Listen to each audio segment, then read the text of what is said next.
आज हम पूरे तरीके से भारतीय जनता पार्टी में जो जातीय और जुल्म हो रहे हैं उनके हम खिलाफ है, विरोध करते हैं और आम आदमी पार्टी कांग्रेस का जो गठबंधन इंडिया अलायंस में हुआ है, जो पहला राउंड हुआ है, इसमें कई जगह से अच्छी खबरें आ रही हैं और भारतीय जनता पार्टी उनके खुद के गढ़ में उसे वो सफलता नहीं मिल रही है जो उसको उम्मीद थी। घबराए हुए हैं। यहाँ तक कि नितिन गडकरी जी के नागपुर में भी वो थोड़े संकट में हैं। मैं आभारी हूँ जिन्होंने मुझे समर्थन दिया है, मैं उनके प्रति आभार व्यक्त करता हूँ।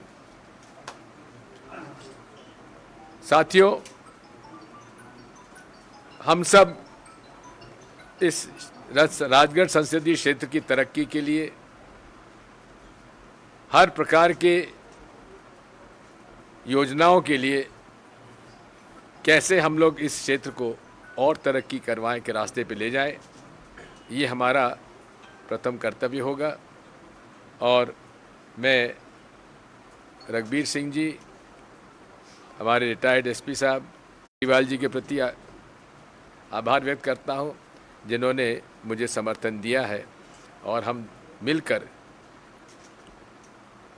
इस संसदीय क्षेत्र में प्रचार न करेंगे, लेकिन जीतने के बाद मिलजुल कर इस राजगढ़ संसदीय क्षेत्र के विकास के लिए मिलकर काम करेंगे।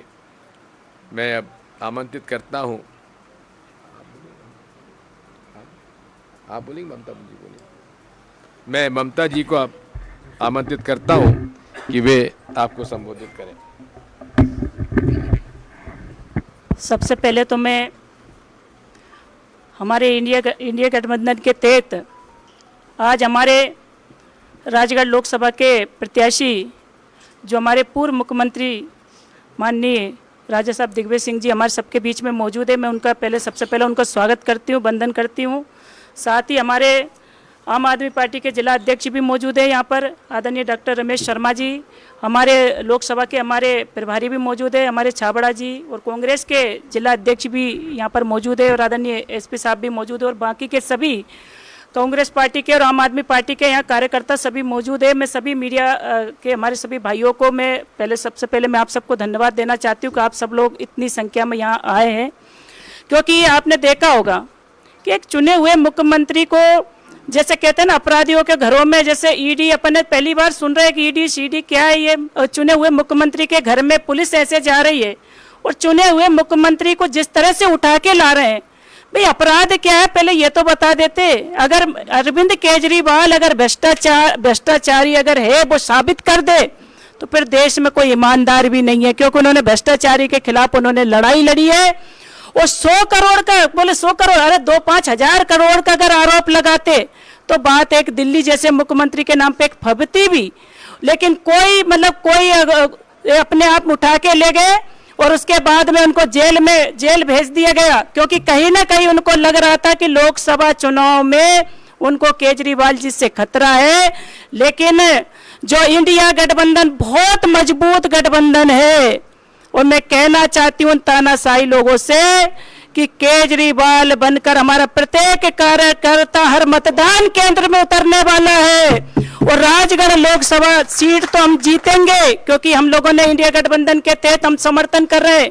और समर्थन नहीं, ये चुनाव का एक जुनून के तौर पे हम लोग पूरे हर मतदान केंद्र पे उतरने वाले हैं और जीतेंगे।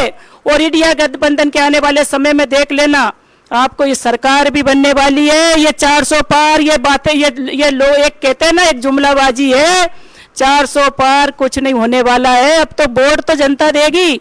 और आपने जो तानाशाही जो करी है, लोगों को ईडी के नाम पे डराया जा रहा, और वॉशिंग मशीन कहते हैं ना, वॉशिंग मशीन में मोदी जी की वॉशिंग मशीन में आ गए वॉशिंग पाउडर, कौन सा मोदी वॉशिंग पाउडर, वो आ गया तो लोग धुल के साफ हो गए।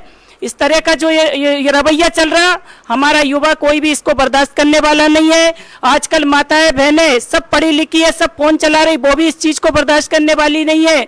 काम कुछ नहीं किया, कोई योजना नहीं, कोई हमारे युवा लोग घूम रहे, कहाँ रोजगार दे रहे, कौन सा ऐसा काम किया जो हमारी 6 गारंटियां है माननीय केजरीवाल साहब की इंडिया गठबंधन के माध्यम से प्रत्येक, चाहे बिजली की बात हो, चाहे किसानों के कर्जा की बात हो, चाहे महिलाओं को पेंशन वाली बात हो, चाहे फ्री बिजली की बात हो, चाहे स्वास्थ्य के लिए हर, जैसे आज बीनागंज हो चाहे गुना हो, ऐसे बड़े बड़े क्लिनिक डाल दिए जाएंगे तो बड़े से बड़े इलाज हो, इसकी बात हो। ऐसी हमारी जो 6 गारंटी है वो इंडिया गठबंधन के माध्यम से प्रत्येक क्षेत्र में, प्रत्येक लोकसभा क्षेत्र में होने वाली है। और राजगढ़ लोकसभा तो अपन जीतेंगे। और हमारा माननीय हमारे जो केजरीवाल साहब जो ये जेल में बंद नहीं है, वो आज हम बैठे, हम उन्हीं के प्रतिनिधि के रूप में हम आप सबके बीच में बैठे हैं। वो शेर है, वो शेर जब धाड़ेगा तो ये भाजपा के कार्यकर्ता ढूंढने से भी नहीं मिलेंगे। ये मैं आपको विश्वास और भरोसा दिलाती हूँ। और आज इंडिया गठबंधन के तहत आज हमारे राजा साहब हमारे प्रत्याशी है और उनके लिए पूरा हमारा कार्यकर्ता पूरा तन्मयता के साथ उतर चुका है। पूरा आप उसका आने वाले समय में जो 4 जून को आप इसका रिजल्ट देखिएगा आप। और यहाँ पर ईवीएम कुछ नहीं करने वाली है, क्योंकि ईवीएम का ये लोग घोटाला करते हैं, ईवीएम का भी घोटाला करते हैं। जैसे विधानसभा में ने ईवीएम का घोटाला किया, माननीय दिग्विजय सिंह जी इस चीज में पूरी तरह से उन्होंने हर जगह बोला भी है और सही है, लेकिन हम पूरी तरह से हमारा कार्यकर्ता और हमारा मतदाता पूरी सजग होके मतदान कराएगा।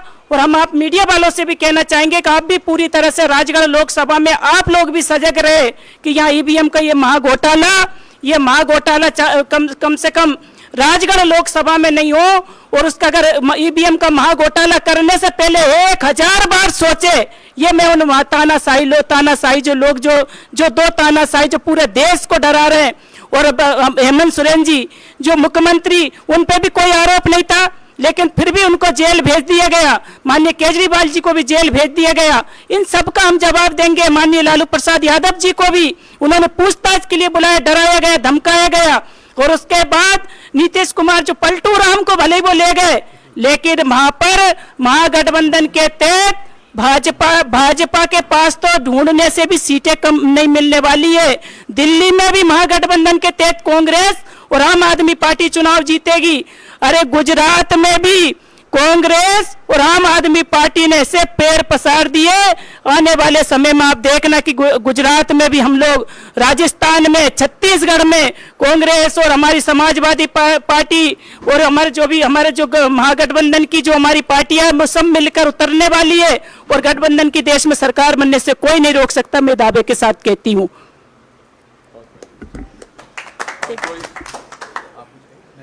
2 मिनट अध्यक्ष जी का और बोलवा दीजिए। 2 मिनट अध्यक्ष जी का। अध्यक्ष जी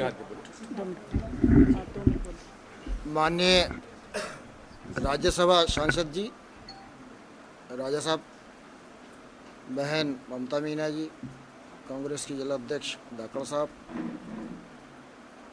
लोकसभा अध्यक्ष आम आदमी पार्टी के श्री छाबड़ा जी और समस्त मीडिया बंधु साथी, जैसा कि आप जानते हैं कि देश भर में भय का वातावरण है। संविधान पर बहुत बड़ा कुठाराघात हो रहा है, तानाशाही चरम पर है। दिल्ली के मुख्यमंत्री जी के साथ स्पष्टता सभी ने देखा है, विश्व में देखा है, और विश्व ने कहा है कि हम पहली बार एक मुख्यमंत्री के ऊपर विश्व ने नज़र लगाई है कि हम देख रहे हैं कि आखिर क्या हो रहा है। तो ये तानाशाही वाली सरकार और झूठ बोलने वाली सरकार और धर्म पर राजनीति करने वाली सरकार निश्चित रूप से देश के लिए घातक है। आम आदमी पार्टी का प्रदेश नेतृत्व श्रीमती रानी अग्रवाल जी के निर्देशानुसार एवं राष्ट्रीय नेतृत्व के अनुसार आम आदमी पार्टी पूरे मध्य प्रदेश में कांग्रेस के प्रत्याशियों का, गठबंधन के प्रत्याशियों का पूरा समर्थन करती है और उनके साथ पूरी ताकत से पूरे कार्यकर्ता लड़ेंगे और जीतेंगे।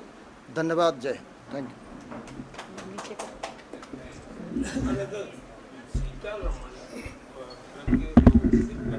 यू।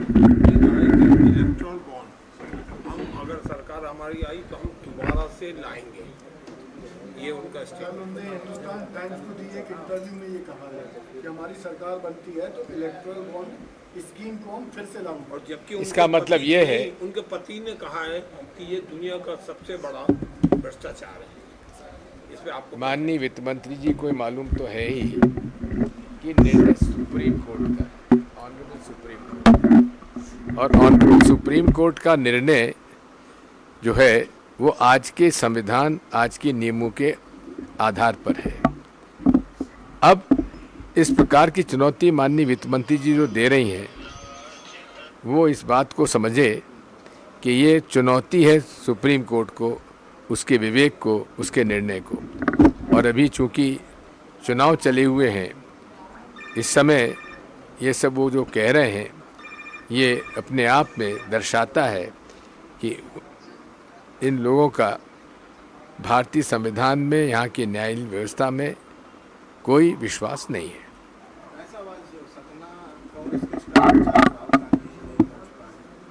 क्यों नहीं पहुँच पाए? अच्छा, मेरी जानकारी नहीं है, जो भी रहा हो शायद। भाजपा दावा कर रही है कि 29 की 29 सीटें मध्य प्रदेश में लाएगी, कांग्रेस का दावा कर रही है। बात यह है कि भाजपा लोगों को गुमराह करने के लिए इस तरह के बयान देती है। एक जमाने में कहते थे कांग्रेस मुक्त भारत, लेकिन अब क्या हो गया है, भाजपा कांग्रेस युक्त भारत। आधे से ज़्यादा जो उनके उम्मीदवार हैं वो या तो कांग्रेस से गए हैं या दूसरी पार्टी से पहुंच के गए हैं। बेचारे वो भाजपा के नेता जनसंघ के ज़माने से आरएसएस के जो चप्पल चटका रहे हैं, वे बेचारे आज भी चप्पल चटका रहे हैं।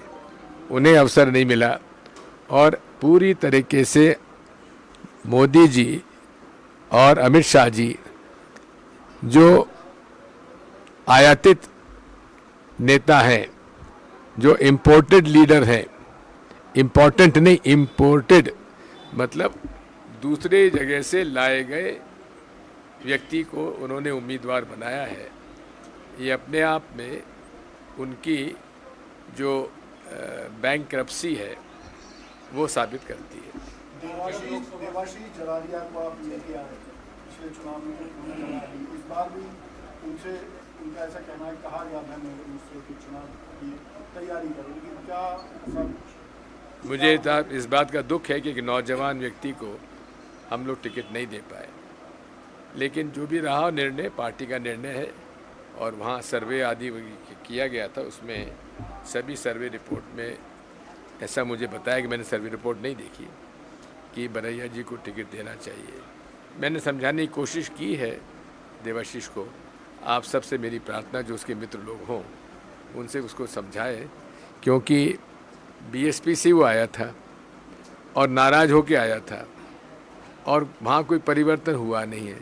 वापस वहाँ जा रहा है तो अपने आप के पैर में कुल्हाड़ी मार रहा है। केंद्रीय मंत्री ज्योतिरादित्य सिंधिया ने आज अपने उद्बोधन में कहा है कि सरकार मैंने इसलिए गिरा दी कि जो लाडली बहना की जो राशि मिलने वाली थी वो दिग्विजय सिंह और कमलनाथ की जेब में चली जाती, किसानों की सम्मान निधि दोनों की जेब में चली जाती, इसलिए मैंने सरकार गिरा दी। सरकार गिरा दी, क्यों गिरा दी, ये विषय दूसरा है। लेकिन वो कहते थे कर्जा अगर माफ़ नहीं हुआ तो मैं सड़कों पे उतरूंगा, अतिथि शिक्षकों की नियुक्ति नहीं हुई तो मैं सड़क पे उतरूंगा। लेकिन सड़क पे उतरने के बजाय वो तो हवाई जहाज में बैठ के पहुंच गए। तो बात यह है कि वो जिस पार्टी को कि आईएसआई की समर्थित राजनीतिक दल है, उसके वीडियो है। अब मोदी जी जरा उनसे पूछें कि भाई ये आपने क्यों कहा। रामनिवास यादव भाजपा में जा रहे हैं। कौन? रामनिवास नहीं जाने, मेरे साथ थे अभी, तो मेरे साथ थे अभी, 25 तारीख को ज्वाइनिंग कर रहे हैं। मेरे साथ थे अभी, भाषण दिया उन्होंने। राम मंदिर साथ में खड़े लोग ही तो जा रहे हैं, हैं? साथ में खड़े लोग ही तो जा रहे हैं लगातार। बात यह है उन्होंने खुद ने यहाँ पर वो आए थे मैंने उनको आमंत्रित किया था और उन्होंने खुद ने कहा है कि सवाल ही नहीं उठता, वो हमारे साथी हैं। राम मंदिर के आगे बहुमत मिलता है तो अगले प्रधानमंत्री क्या राहुल जी होंगे? देखिए, ये लड़ाई कुर्सी की नहीं है, ये लड़ाई सिद्धांतों की है। भारतीय संविधान बचाने के लिए है, देश में लोकतंत्र बचाने के लिए है, देश में निर्दोष लोगों को जिस प्रकार से जेल में भेजा गया है उस बात को लेकर है। जहाँ तक प्रधानमंत्री का सवाल है, 2014 में एनडीए अलायंस को बहुमत मिला, 24 घंटे में प्रधानमंत्री तय हो गया और वो 24 जो पूरे 10 साल तक उन्होंने अच्छा काम किया। राम मंदिर जाने का कारण क्या रहा आपका? राम मंदिर पर आप नहीं गए, आमंत्रित आया? पहले मुझे तो आमंत्रण मिला नहीं था और मुझे भगवान राम के मंदिर में जाने के लिए निमंत्रण पत्र की आवश्यकता नहीं है, लेकिन अपन मंदिर में क्यों जाऊं, पूरा हो जाने दीजिए, जरूर जाएंगे और आप भी चलिए हमारे साथ। आपका कहना है कि अधूरा मंदिर है, पूरा नहीं बना, इसलिए ये हमारे शास्त्रों के विपरीत है। राजगढ़ लोकसभा में भाजपा जो है राम का प्रचार कर रही है, पोस्टर भी घर घर जाकर बांट रही है। उनके पास इसके अलावा और क्या मुद्दा है, और ये सरासर उल्लंघन कर रहे हैं। हमारे चुनाव आयोग द्वारा जो आचार संहिता लागू की गई है उसका उल्लंघन है। अब बात यह है, शिकायत किससे करें? चुनाव आयोग से, जो चुनाव आयोग खुलकर उनका समर्थन करे, उससे क्या शिकायत करें? लोकसभा में आपको क्या चुनौती मिल रही है बीजेपी से जीतने के लिए? चुनौती स्वीकार करके उससे लड़ना, ये तो हमारा जीवन रहा है। कितनी उम्मीद है साहब 102 फर्स्ट राउंड के अंदर जो वोटिंग ये कहना मुश्किल है, फिर भी अंदाजा मुझे अंदाज नहीं है। भाजपा के 400 पार के नारे को आप किस तरीके से देखते हैं, क्या स्थिति बनेगी अब? भारतीय संविधान को बदलने का पूरा प्रयास है। मोदी जी झूठ बोलते हैं, आप क्या कहते हैं? एक आध सच तो बता दीजिए उनका। मैं पूछ रहा हूँ, आप बता दीजिए, एक सच आज बोले हो तो। धन्यवाद।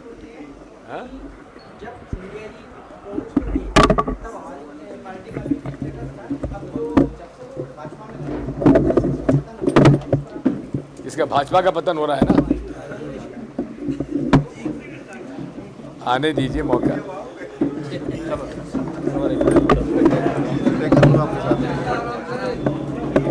हमारी मीटिंग में